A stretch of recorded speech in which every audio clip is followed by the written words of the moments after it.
کچھ درد انسان کی ہڈیوں میں نہیں اس کی روح میں اتر جاتے ہیں. کچھ زخم دکھائی نہیں دیتے مگر پوری زندگی بہتے رہتے ہیں. اور کچھ بچے ظلم کے سائے میں یوں بڑے ہوتے ہیں کہ دنیا انہیں مجرم کہتی ہے مگر وہ خود کو زندہ بچ جانے والا کہتے ہیں. لیاری کی تنگ گلیوں میں آج سے 40 سال پہلے ایک ایسا ہی بچہ پیدا ہوا تھا. زندگی نے جس کے ہاتھوں میں کھلونے نہیں بلکہ سوگ پکڑا دیا تھا. یہ کہانی ہے عبد الرحمن بلوچ کی، جسے دنیا نے رحمان ڈکیت کے نام سے جانا. لیکن کسی نے کبھی یہ نہیں دیکھا کہ اس کے دل میں آخر کون سا ایسا درد تھا جس نے ایک معصوم لڑکے کو کراچی کا سب سے خطرناک ڈان بنا دیا. بچپن کا وہ زخم جو کبھی نہیں بھرا. لیاری، کراچی، گلیاں تنگ، گھر چھوٹے، خواب اس سے بھی چھوٹے، لیکن وہاں ایک چیز بہت بڑی تھی: غربت. عبد الرحمن ایک غریب بلوچ گھر میں پیدا ہوا. اس کے باپ کا نام حاجی داد محمد تھا، ایک ایماندار، محنتی لیکن حالات سے لڑتے لڑتے تھکا ہوا انسان. گھر میں روٹی کم، بھوک زیادہ ہوتی تھی. ماں کے چہرے کی تھکن، باپ کی بے بسی رحمان ہر روز دیکھتا تھا.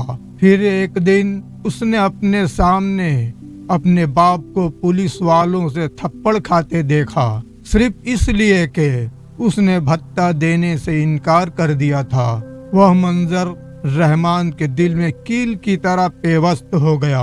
اس رات اس نے خود سے کہا، اگر غربت سے جینے کی قیمت یہ ہے تو پھر مجھے طاقت چاہیے، طاقت جو انسان کو تھپڑ سے بچاتی ہے. اسی لمحے ایک معصوم لڑکا ایک خطرناک راستے کی طرف چل پڑا. لیاری کی خاک میں جنم لینے والا غصہ. لیاری ہمیشہ سے پسے ہوئے شہر کی علامت رہا. نہ روزگار، نہ تعلیم، بس جرائم، گینگ وار اور بدامنی. ایسے ماحول میں جب بچے بڑے ہوتے ہیں تو ان کے ہاتھوں میں کتابیں نہیں بلکہ زندگی سے جنگ لڑنے کی مجبوری ہوتی ہے.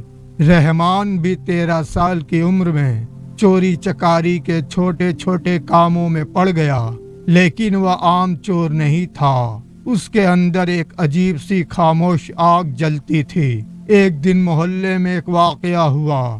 ایک طاقتور بدماش نے اس کے دوست کو مارا. سب چپ تھے لیکن رحمان نہیں. وہ 13 سال کا لڑکا اکیلا گیا اور اس بدماش کو للکار دیا. لوگوں نے کہا اس لڑکے میں کچھ ہے، یہ بڑا بنے گا. اور واقعی اسی دن سے لیاری کی گلیوں میں اس کا نام ہلکے ہلکے گونجنے لگا. جرم یا انقلاب. وقت گزرتا گیا. رحمان نے ایک چھوٹا سا گروہ بنایا. پہلے چھوٹی وارداتیں، پھر بھتہ، پھر لڑائیاں، پھر پورا لیاری اس کی بات ماننے لگا. لیکن یہاں ایک حقیقت چھپی ہے. رحمان صرف مجرم نہیں تھا، وہ اپنے محلے کے لیے ہیرو بھی تھا. وہ غریبوں کی مدد کرتا، بیواہوں کا خرچہ اٹھاتا، گنڈاسے والوں کو دور رکھتا اور سب سے بڑھ کر لیاری کے لوگوں کی عزت بچاتا تھا. لوگ کہتے تھے رحمان جرم کرتا ہے لیکن ہمارے لیے لڑتا بھی ہے. یہی وجہ تھی کہ لیاری کے ہر گھر میں اس کا نام عزت سے لیا جاتا تھا. وہ دن جب رحمان ڈکیت پیدا ہوا، پولیس، سیاست اور گینگ وار تینوں جب ملتے ہیں تو کسی کا مقدر بدل دیتے ہیں. رحمان کے ساتھ بھی یہی ہوا. ایک سیاسی جماعت نے اسے اپنے مقصد کے لیے استعمال کرنے کی کوشش کی. جب اس نے انکار کیا تو اس کے خلاف جھوٹے مقدمے بنا دیے گئے. پولیس نے اس پر ڈکیت کا لیبل لگا دیا اور اسی دن عبد الرحمن بلوچ مر گیا اور دنیا میں ایک نیا کردار پیدا ہوا، رحمان ڈکیت. اب اس کے پاس صرف 2 راستے تھے، بھاگتا رہے یا پھر اتنا طاقتور بنے کہ کوئی اسے چھو بھی نہ سکے۔ رحمان نے دوسرا راستہ چنا۔ لیاری گینگ وار کا شہزادہ۔ 2000 سے 2009 تک رحمان ڈکیت لیاری کا بادشاہ کہلاتا تھا۔ اس کے پاس سینکڑوں لوگ تھے، اسلحہ تھا، پیسہ تھا اور سب سے بڑھ کر عوام کی حمایت تھی۔ لیاری میں اگر کسی لڑکی کی عزت کو خطرہ ہوتا، رحمان سامنے آ جاتا۔ کوئی غریب بیمار ہو، وہ اسپتال کا خرچ دیتا۔ کوئی سرکاری افسر رشوت مانگے، رحمان دھمکی دیتا۔ وہ گینگسٹر تھا لیکن اس کے اپنے اصول تھے۔ وہ کبھی عورتوں، بچوں یا عام لوگوں کو نہیں مارتا تھا۔ اسی لیے لیاری میں عورتیں بھی اس کے لیے دعائیں کرتی تھیں۔ اس کے دل کی وہ لڑکی جسے وہ کبھی نہ پا سکا۔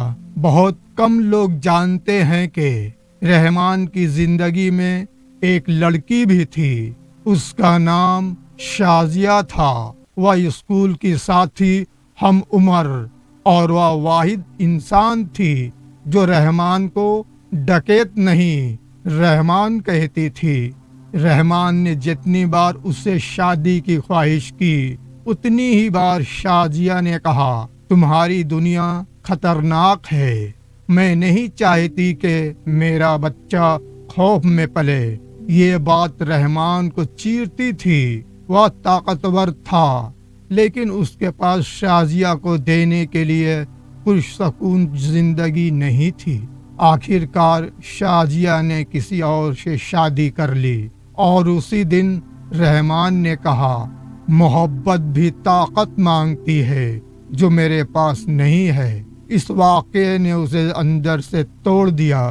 پولیس کی وہ رات جب سب کچھ ختم ہو گیا۔ سال 2009۔ کراچی پولیس کو ریاست کی سب سے بڑی کامیابی چاہیے تھی۔ دباؤ بہت زیادہ تھا۔ یہ فیصلہ ہوا کہ رحمان ڈکیت کو ہر حال میں ختم کرنا ہے۔ ایک خفیہ اطلاع پر پولیس نے لیاری کے قریب ایک جگہ گھیراؤ کیا۔ رحمان اپنی گاڑی میں تھا، ساتھیوں کے ساتھ۔ وہ جانتا تھا یہ اس کی آخری رات ہو سکتی ہے۔ اس نے گاڑی روکی، زمین کی طرف دیکھا اور صرف اتنا کہا، اگر میں زندہ رہا تو لوگ کہیں گے میں بچ گیا، اگر مر گیا تو لوگ کہیں گے میں ڈکیت تھا۔ پتہ نہیں میری ماں میرے لیے کیا کہے گی۔ یہ جملہ کہتے ہی گولیاں چل پڑی۔ رحمان شدید زخمی ہو گیا۔ پولیس نے اسے موقع پر ہلاک قرار دیا۔ اخباروں نے لکھا، کراچی کا خطرناک ترین ڈکیت مارا گیا۔ لیکن لیاری کی گلیوں نے کہا، ہمارا محافظ چلا گیا۔ مرنے کے بعد زندہ رہنے والا آدمی۔ رحمان کے مرنے کے بعد لیاری پھر گینگ وار میں ڈوب گیا۔ وہ جس توازن کو برقرار رکھے ہوئے تھا وہ ختم ہو گیا۔ لوگ آج بھی کہتے ہیں رحمان غلط تھا لیکن وہ ہمارا تھا۔ اس نے ہمیں کسی کے آگے جھکنے نہیں دیا۔ اس کے جنازے میں ہزاروں لوگ شامل ہوئے۔ عورتیں چھتوں پر کھڑی تھیں، بچے رو رہے تھے، بوڑھے سر جھکائے کھڑے تھے۔ رحمان ڈکیت مر گیا لیکن اس کا نام لیاری کی مٹی میں دفن نہیں ہوا۔ وہ آج بھی ایک بحث بن کر زندہ ہے۔ کیا وہ سچا مجرم تھا یا حالات کا مارا ہوا ایک عام لڑکا جسے طاقت نے بدل دیا؟ یہ فیصلہ شاید کبھی نہیں ہو سکے گا۔ ہو سکتا ہے رحمان غلط تھا لیکن اس کی کہانی آج بھی ایک سوال چھوڑ جاتی ہے، کیا انسان خود مجرم پیدا ہوتا ہے یا زندگی اسے مجرم بنا دیتی ہے؟ اگر اس کے ہاتھ میں کتاب ہوتی، اگر اس کے سر پر باپ کا سایہ ہوتا، اگر اس کی گلی میں خوف نہیں امید ہوتی، تو شاید آج اس کا نام رحمان ڈکیت نہیں، رحمان بلوچ ہوتا۔